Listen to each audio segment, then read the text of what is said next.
Estimados participantes, vamos a hablar sobre nuestra unidad número uno, que habla los fundamentos y paradigmas del aprendizaje. El título de nuestra unidad sería Didáctica contemporánea y su evolución educativa. Realmente la educación ha ido en evolución tal como ha ido la sociedad. Entonces, significa que nosotros, los que estamos involucrados en el quehacer educativo, también debemos ir evolucionando a la par. Es allí donde en la asignatura lo que se pretende es que veamos cómo ha ido evolucionando los paradigmas educativos. Actualmente los paradigmas educativos nos hablan de cuatro saberes esenciales. Más que el conocimiento per se, nos hablan de saber ser, ser persona, saber, saber convivir, respetar a los demás y saber hacer, tener competencias para el desarrollo de, por ejemplo, en el caso docente, tener competencias, habilidades necesarias para desarrollarnos en el contexto donde estaremos involucrados en la labor educativa. Entonces, la unidad, más que todo, lo que aborda son los fundamentos teóricos y prácticos de la didáctica contemporánea, así como también los principales paradigmas que han orientado la educación a lo largo de la historia. Se busca comprender cómo las concepciones del aprendizaje han ido evolucionando y cómo están influyendo realmente en lo que es la práctica pedagógica actual. ¿Qué sucede? ¿Cómo evolucionó la didáctica? Evolucionó de la oralidad a la neurodidáctica, es decir, cuando usted podía o en la antigüedad, cuando más la persona tuviese en su memoria textos aprendidos, y la neurodidáctica actualmente nos está diciendo, ¿sabes qué? Tu cerebro, dependiendo de los estímulos que reciba, de la misma manera va a recibir esa información, pero también va a evocar ese aprendizaje. Y esa evocación de ese aprendizaje, si hay modificación de conducta, es realmente donde hay aprendizaje. Entonces, por ejemplo, en la oralidad, en la antigüedad, en Grecia, el método socrático era el óptimo para conocer si la persona tenía habilidades, competencia, conocimiento.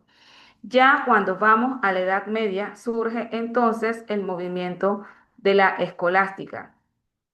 Con el Renacimiento, con todos los cambios sociales que se dieron, entonces surge el humanismo como tal. Ya el siglo XIX y el siglo XX, en el caso de los docentes, se habla entonces de una profesionalización del docente. Entonces, recordar que en la antigüedad era aquella persona que más habilidades tenía en la parte de la dialéctica, la que podía ejercer la docencia, y esa docencia iba a élite o a grados específicos. Como vemos, con la evolución de la sociedad y los cambios sociales, también ha ido evolucionando ese perfil que debe tener el docente o el profesional de la educación para desenvolverse en el campo educativo. Entonces, en la actualidad también tenemos un enfoque digital y un enfoque crítico. Entonces, ya no solamente es la parte de ese profesional que se necesitaba en el siglo XX, con sus títulos, con competencias de habilidades cognitivas, habilidades sociales, sino que actualmente no solamente requieres habilidades cognitivas, habilidades sociales, sino también requieres competencias digitales y un pensamiento crítico. Entonces, como vemos, la sociedad evoluciona, la educación evoluciona y por lo tanto el perfil del docente también ha ido en evolución para responder a los cambios sociales. ¿Qué ocurría en la antigüedad? ¿Cómo eran las raíces formativas? Lo primero que debemos recordar que en Egipto y Mesopotamia, que fueron una de las sociedades o las culturas más antiguas que tenemos, la educación era funcional, es decir, que te enseñaban, por ejemplo, los escribas tenían una función que era recolectar toda la información y los cambios de esa sociedad y registrarlos. ¿Qué ocurría en Grecia? En Grecia había una formación integral paideia, pero recordar también que en la antigüedad la educación era dirigido a una élite y también que aquellas personas que por alguna razón no tenían esas competencias cognitivas, pues eran desechados porque eran considerados como seres no aceptables dentro del contexto social. También recordar que muchas de esas sociedades formaban a los ciudadanos para la vivencia dentro de su sociedad, ¿no? Entonces ya con Roma, que fue una de las últimas sociedades que tenemos de la antigüedad, hubo una institucionalización de la educación y una retórica en la formación de las personas, sobre todo de las clases altas, las élites. ¿Qué ocurre con los fundamentos entonces de la didáctica contemporánea? Entonces, hubo una interrelación entre tres aspectos fundamentales: la teoría, la práctica y el contexto. Los tres se fusionaban para lograr que haya entonces una articulación entre lo que era el currículo, la planificación y la evaluación. Entonces, eso es lo que actualmente es la didáctica. Entonces, también se integran conceptos de las neurociencias, de las tecnologías y surge ese enfoque entonces dialógico. Como vemos, la evolución ha sido bastante integral y a medida que la ciencia, el conocimiento del cerebro, el conocimiento del ser humano avanza, asimismo ha ido en evolución lo que es la didáctica, lo que es la educación actualmente. Entonces, ¿qué es lo que se promueve en la actualidad? Pues se promueve en la persona la reflexión crítica y sobre todo estamos hablando ya no de una sociedad excluyente dirigida a una élite, a una clase social determinada o a personas que tenían un perfil específico, como por ejemplo en Esparta, que se les formaba para ser soldados y debían tener cierto perfil. Actualmente se está promoviendo eh, una educación inclusiva donde todos son importantes y donde ese concepto de que no se queda nadie atrás es esencial en los sistemas educativos actuales. Entonces, vemos cómo realmente la teoría, la práctica y los contextos se funcionan para crear esto, una nueva visión de lo que es la formación del hombre en una sociedad cada vez más cambiante y que requiere también cada vez más inestable y que requiere entonces de personas con una amplia gama de capacidades y competencias eh, sociales, emocionales y culturales. Entonces, ¿cuáles son los paradigmas educativos? Los paradigmas educativos podemos verlos desde los enfoques tradicionales y los nuevos enfoques. Entonces, ¿qué es un nuevo paradigma? Un nuevo paradigma no es más que el conjunto de ideas que orientan la enseñanza actualmente. ¿Cuáles son los paradigmas educativos más recientes? Los cognitivistas, los constructivistas, los sociocultural. Los paradigmas tradicionales, los conductistas y la parte escolástica también formaron parte de los paradigmas educativos en la Edad Media, pero que actualmente en algunas situaciones las tenemos en práctica, sin embargo, no son tan efectivos y no responden al hombre y a la mujer que necesita la sociedad en el siglo XXI. Entonces, el paradigma educativo, ¿qué es lo que hace? Lo que hace es determinar realmente cuál es el rol que desempeña el docente, el estudiante y cómo se da esa parte del conocimiento. Por ejemplo, tradicionalmente, en la escuela tradicional, ¿Qué ocurría en la escolástica? El docente era el centro del proceso de enseñanza-aprendizaje, el máster dice, lo que el maestro decía era lo que se hacía y era el que determinaba qué era lo que se debía aprender. Con los nuevos paradigmas constructivistas nos dice, ¿sabe qué? El aprendizaje es un hecho social y requiere de la interacción de el individuo con el entorno donde está y el apoyo y en qué se convierte el docente. El docente se convierte en ese mediador de ese proceso.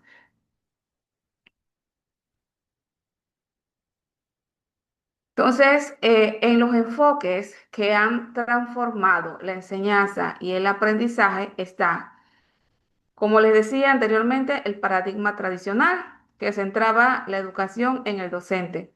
El paradigma conductista formaba parte de ese paradigma tradicional. Es decir, yo escribo, yo digo como docente y se hace lo que yo digo y cómo se hace. O sea, yo dirijo la conducta de la persona. El paradigma cognitivista me dice, ¿sabes qué? Hay un proceso de crecimiento y desarrollo. El niño no es, o el niño no es un adulto en miniatura.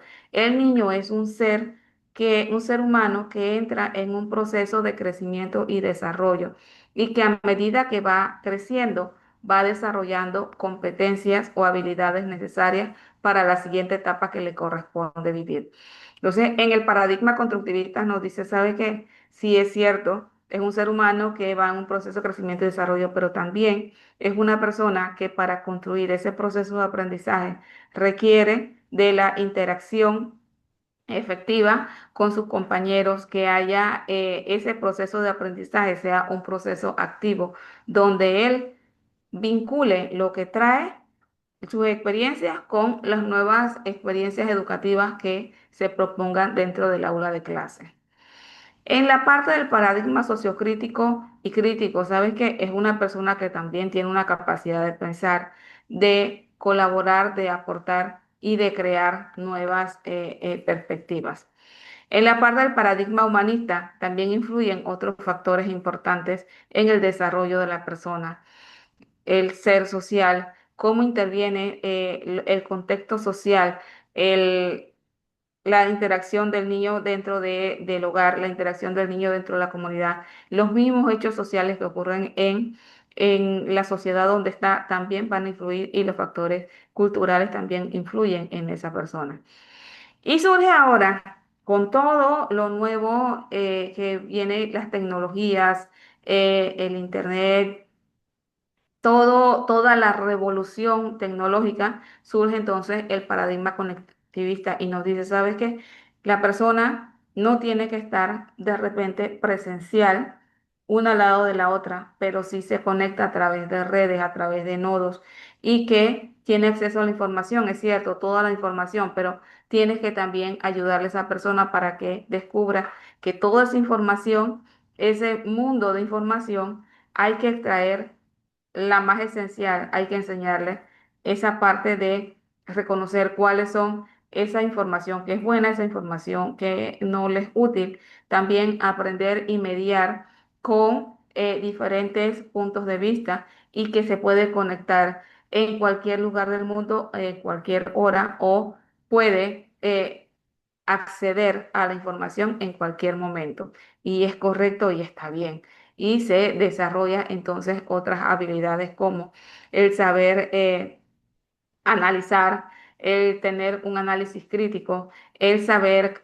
compartir, respetar diferentes ideas, diferentes culturas, pero que al final se construyen nuevos procesos educativos y se construyen nuevos conocimientos. Entonces, ¿cuáles son esos enfoques que han transformado la enseñanza y el aprendizaje? Pues cada paradigma representa una forma distinta de entender cómo aprenden las personas. ¿Qué papel juega el docente? Porque el docente aunque se diga que el docente puede ser reemplazado, o sea, esa parte de ser humano, esa parte de poder convivir, de reconocer las emociones, establecer vínculos emocionales, pues eso no se puede eliminar porque eso forma parte de nuestra naturaleza como ser humano. Entonces, ¿qué papel juega el docente frente a esos nuevos paradigmas? Y cómo el docente puede construir conocimiento a través de los nuevos paradigmas educativos. Eso es lo que permite al docente cuando reconoce realmente lo que ocurre y su rol, lo que va a hacer es diseñar intervenciones educativas mucho más contextualizadas y efectivas. Los paradigmas educativos, ¿cómo se diferencian? Por ejemplo, en el paradigma tradicional, como hemos mencionado anteriormente, la idea era la transmisión de los contenidos. ¿Quién era el expositor de la materia? El docente, enfocado en el docente. El estudiante era un receptor pasivo, o sea, no tenía ni voz ni voto en ese proceso educativo. Y los exámenes, pues, eran los que determinaban el éxito o el fracaso. Con los nuevos paradigmas educativos dicen, ¿sabes qué?